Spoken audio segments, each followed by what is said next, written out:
The Department of Homeland Security has announced that it is ending special protections for immigrants from El Salvador.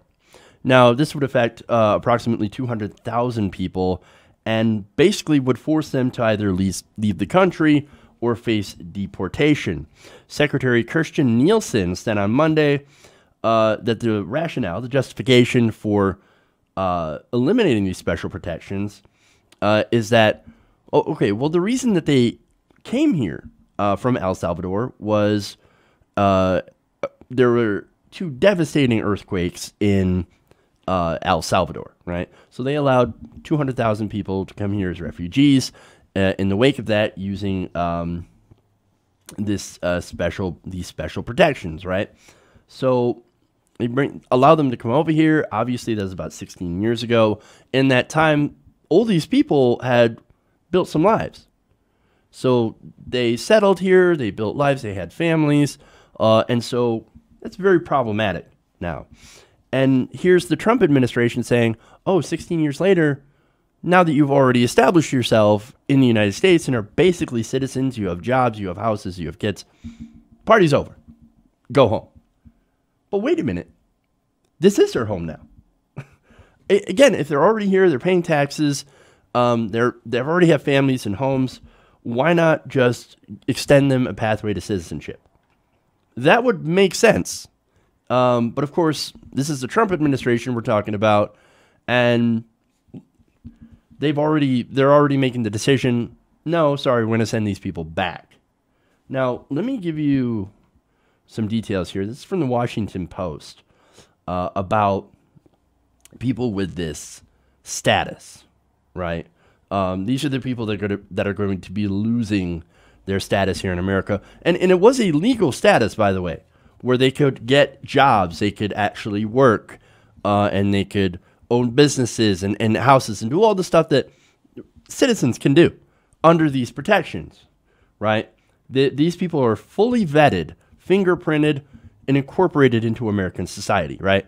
And these are people who thought, hey, look, if we just keep working and we keep paying taxes, then maybe we can become citizens one day. Well, the answer to that is now, no, you cannot become citizens. Now you have to be deported back to El Salvador. Amazing. This is horrific.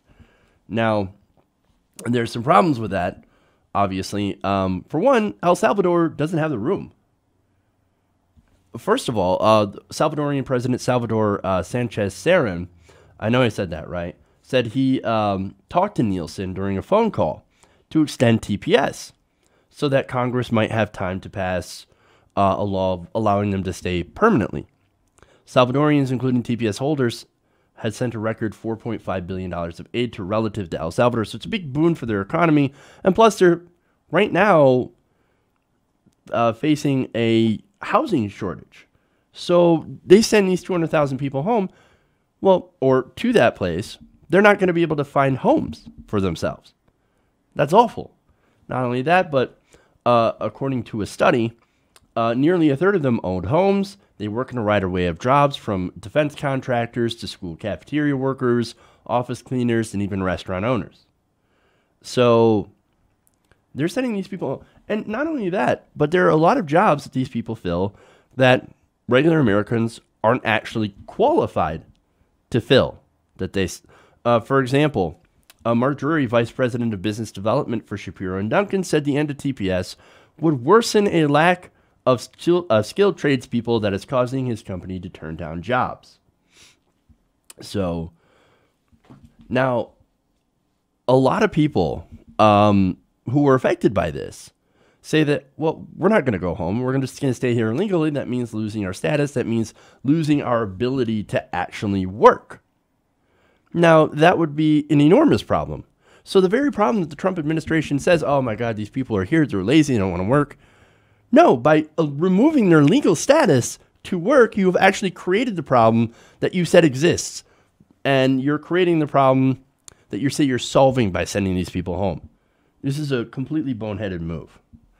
Now, not only that, but Nielsen says that El Salvador, since 2001, has received significant international aid and has rebuilt their infrastructure. They said that the decision to terminate TPS for El Salvador was made after a review of the disaster-related conditions upon which the country's original designation was based, and an assessment of whether those originating conditions continue.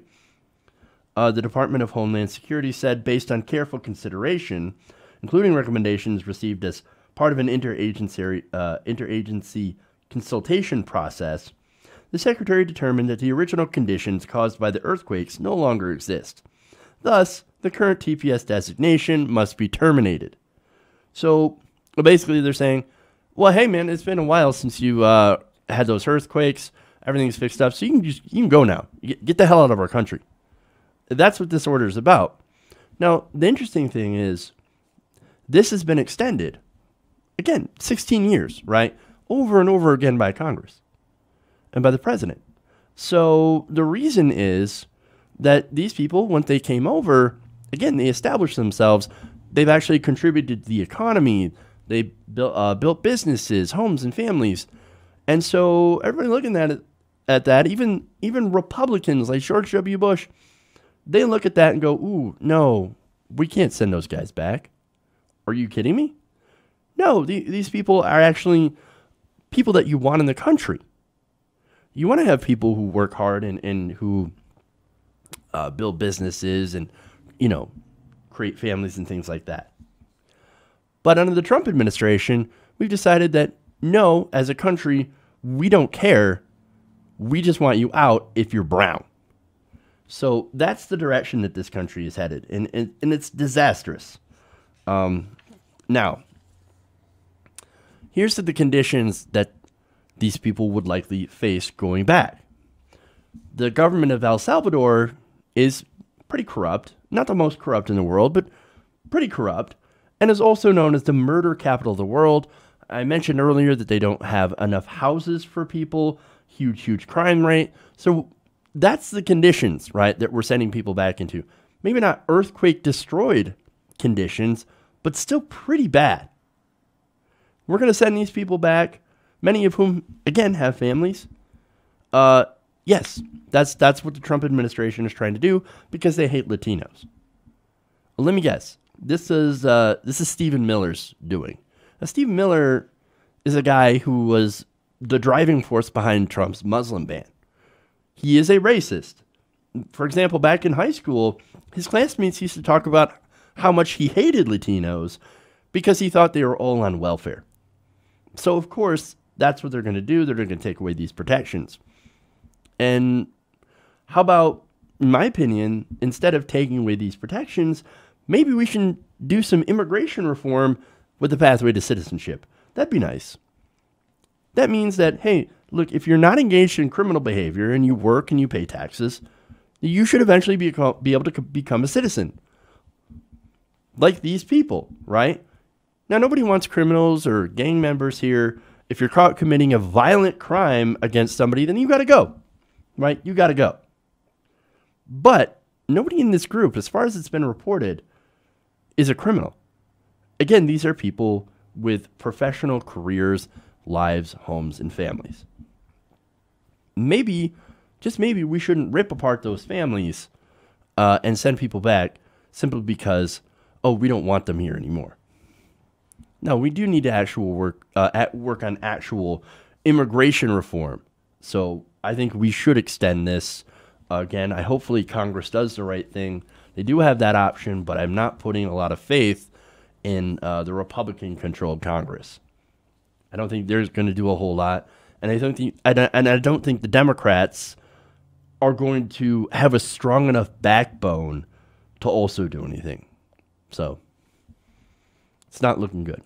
Hey everybody, thanks for watching this video. If you want to see more like this, please hit the subscribe button below. And if you want to support truly independent progressive media, please consider becoming a patron at patreon.com/TYTNation.